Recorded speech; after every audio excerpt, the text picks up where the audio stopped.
Hey everyone, welcome back to the channel. In this video I'm going to show you how to make a simple survival lean-to shelter just like this one.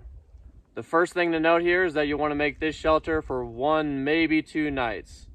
This shelter is for survival situations only. So if you're lost in the woods, if you're hurt, you don't know where you are, and you can't call for help, this shelter is going to keep you warm and give you time to plan your next move or make a better shelter or heal up.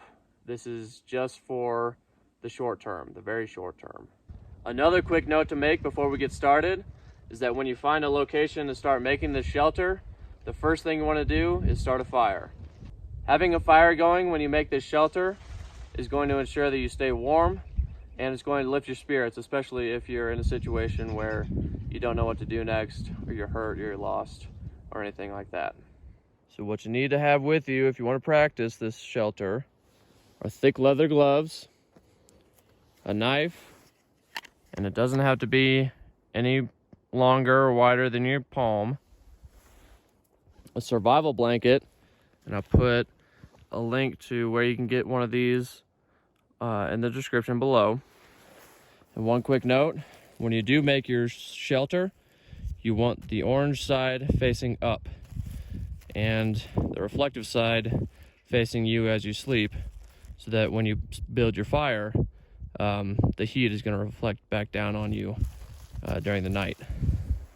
So the last 2 things you're going to need to bring with you are some paracord or rope, preferably cut into long strips, and then a saw for cutting pine branches down that you'll use to make the bedding. So the first thing you need to consider when you go to build your lean-to shelter is the location. You want to build your shelter in an open area so that when planes or helicopters or whatever the search and rescue teams are using fly over, they can look down, see the nice orange side of your survival blanket, and know where you are. Ideally, you'd also want to build your shelter on level ground so that when you're sleeping, obviously you're not rolling down the hill or onto rocks or anything like that. You'll also want to find 2 trees that are spread out enough so that when you put your survival blanket up, you can stretch it out all the way. And then when you go to sleep that night, you don't have to be cramped up, you don't have to sleep in an awkward position, and hopefully your shelter will keep you relatively dry if it rains or snows or anything like that. One last thing to consider when you start building your shelter in terms of location is which way the wind is blowing. You want to make sure that the wind is hitting the back side of your lean-to shelter. You don't want to be facing the wind when you're trying to sleep. So once I've opened my blanket up, I'm going to take one corner, spread that out some. I'm going to grab some natural material, just a handful or so. Some twigs, dirt, leaves, whatever. I'm going to put that inside the corner. I'm going to fold that over. Nice and big fold there. And then I'm going to twist.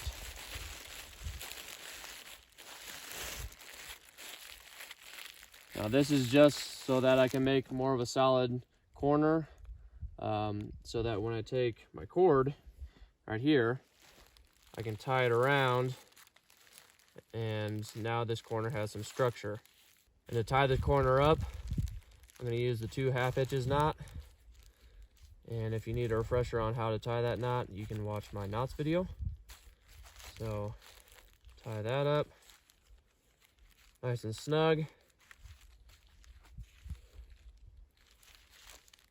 And there you go. So this is what's called a button, this corner that I've just made.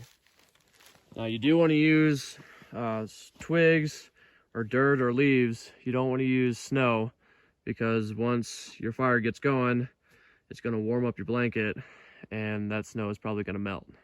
And so now I'll go around to the other 3 corners of my survival blanket, and once I'm done with that, I'll be able to show you guys how to attach your survival blankets to the trees you've chosen. So I've tied up one corner of my survival blanket to the other tree.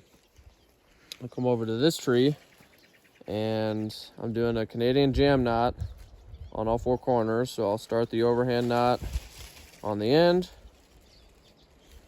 come over to this side and make another overhand knot.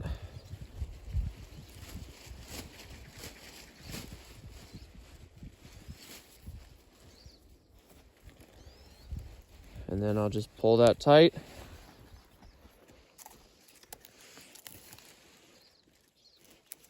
And make sure that's cinched down nice and well on that side. So as you can see, the top side of my survival shelter is hung nice and tight. Now I'll move to the bottoms and secure both corners there too. So in order to tie the bottom two corners of my survival shelter, I'm gonna need to make stakes.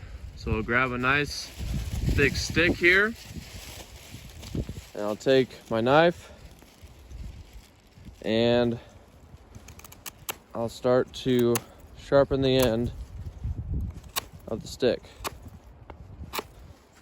Doesn't have to be super sharp like a spear or anything, but does need to be whittled down some so that when I pound it in the ground, it goes relatively easily. So now that I've sharpened that end of the stick, I'm gonna flip it over. I'm just gonna cut the edge off of this end, which is gonna be the top, so that when I go to hit it into the ground, it doesn't split or the top doesn't kind of fly off or anything like that. So again, it doesn't have to be sharp or anything, just cutting off the bark and making it a little bit narrower at the top.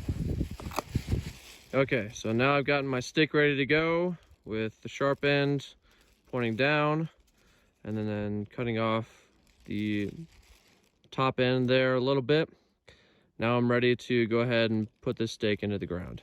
So the first thing I'm gonna do when I go to set this stake is to clear all the snow out of this area and make sure I have good space to work.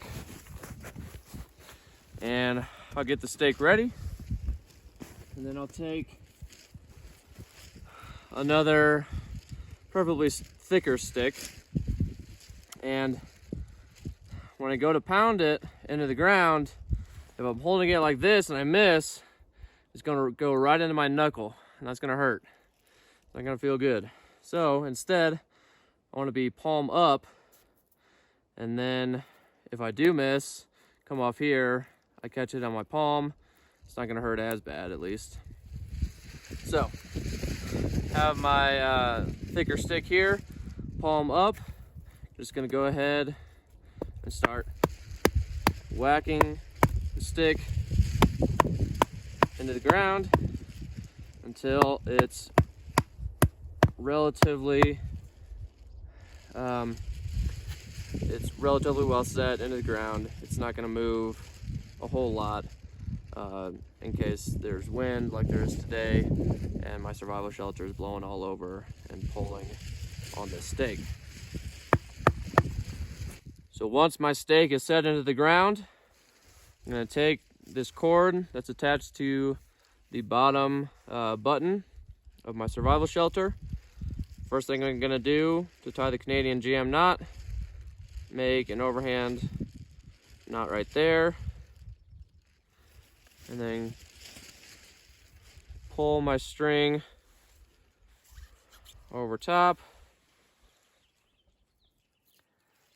and make another overhand knot around the string.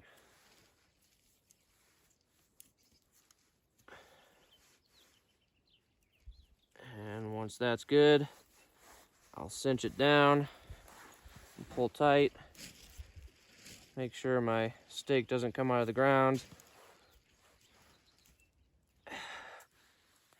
And now we have a nice firm base. If I wanted to, I could cover it up with snow, get a little bit stronger. I just have to remember where the stake is when I go to take it out of the ground once the night's over. Okay, so as you can see behind me, My survival shelter is up. All four corners are tied. The next thing I'm gonna do is take a whole bunch of pine needles and lay them out on the ground underneath my shelter, so that when I go to lie down, I'm lifted off the ground and I can have a relatively comfortable night's sleep under my survival shelter. But when I do start collecting pine needles, I'm gonna wear nice thick gloves to protect my hands so I don't get cut up. All right guys, so that's as far as I'll go with the pine needles. Obviously you'll need to grab a whole lot more to spread it out across the length of your shelter. Just for demonstration purposes, that's as far as I wanted to go. So one thing to note when you're gathering your pine needles is that you're gonna need a whole lot more than you might think, because as you roll around throughout the night when you're sleeping, those pine needles are gonna compress and you're gonna get closer to the ground. You might get wet, you might start getting cold. So you wanna make sure you're lifted off the ground enough to have that little gap, that separation between you and the ground. Now a few things to note here. This location I've chosen, it's not ideal. The ground is kind of sloping. Obviously there's snow where I would sleep if this were a real situation. The clearing that I've made the shelter in isn't as open as I would like in a real situation where I was trying to get rescued. And as I said in the beginning, I didn't start by making a fire, so if I were building this shelter, I probably would have gotten cold when I was doing it. But again, that's all to say, just for demonstration purposes, I wanted to go ahead and do this shelter, show you guys how it's done, and hopefully help you guys do it yourselves and make sure you're prepared the next time you go out there and have fun in the outdoors. All right, everyone, that's all from me this week. Thanks again for watching. Feel free to like and subscribe if you learned anything from this video. Leave me a comment, tell me how I can get better or what I could do differently the next time. And I'll talk to you again soon. Thanks again. Bye.